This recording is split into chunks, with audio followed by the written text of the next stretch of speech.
Hey guys, Tank the Tank here, and today we'll be doing a review of the EAiming Micro T1 Red Dot sight. Enjoy the video. Alright, so this Micro T1 comes in a nice little box with the EAiming logo at the top. Also included is this little wrench to install and tighten the red dot onto your rifle and the red dot itself. Alright, so this red dot is constructed out of a metal, nice high quality metal. The only plastic parts I could see are the little caps for the adjustment of the windage and elevation. Why I chose the EAiming T1 over the many other T1s on the market is because of the nice little aim point trademark at the top of the sight. It just makes it that much more authentic to the real steel version, so that is why I chose the EAiming one. This scope was purchased from Tiger 111HK for approximately $50.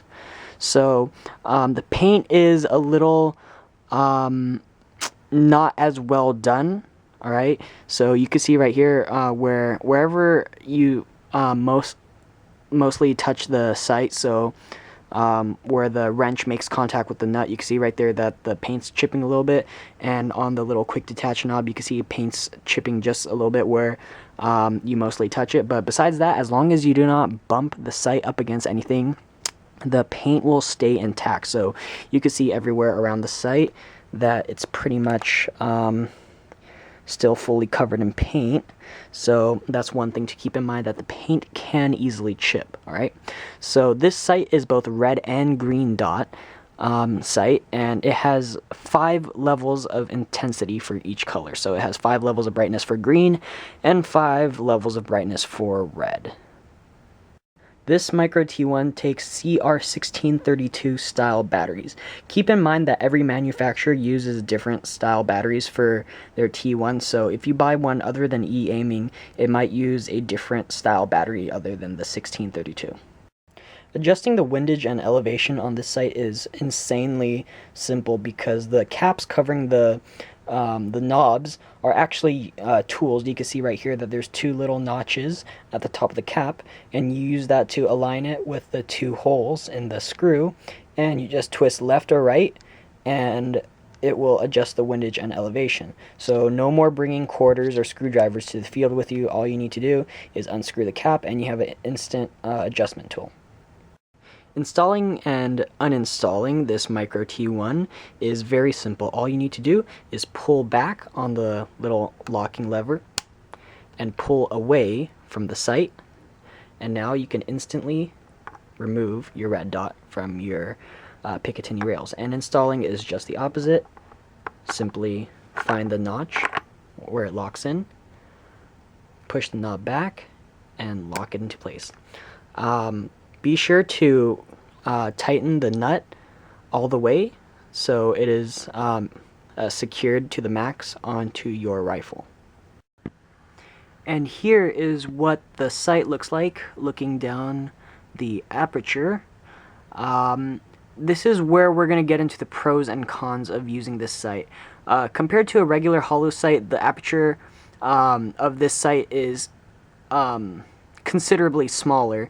So this is where the con comes in. When you're in the middle of a game and you need to sight down your rifle, sometimes if your head is at the wrong angle, you will not be able to see the red or green dot, so you're gonna have to find it. So let's say you're in the middle of a firefight, you're trying to look down your sight, but your head is at this angle, so you can't see the red dot. You try and put it a little bit lower and you can't see the red dot again. So you really have to put your head perfectly down the side of the scope. So sometimes it may be difficult to find the dot, and after you do find it, you have to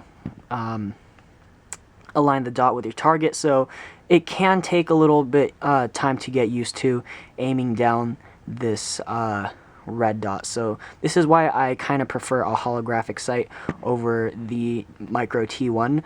But the whole point of the T1 is the low profileness of the entire sight, so it's pretty much personal preference on if you want a bigger sight compared to this low profile micro red dot. One pro of the Micro T1 is that if you have the scope riser or sight riser, it perfectly clears any PEC 15 or any accessory that you mount to the top of your gun, as you can see right here. Keep in mind that this sight has a almost mirror-like reflector in the front, so it may cause other opponents to notice you from any lens glare, but because this is a CQB style sight on a CQB style weapon, by the time if they do see your lens flare, you've probably already shot them by the time they've already seen it. So, but just keep in mind that it is very reflective.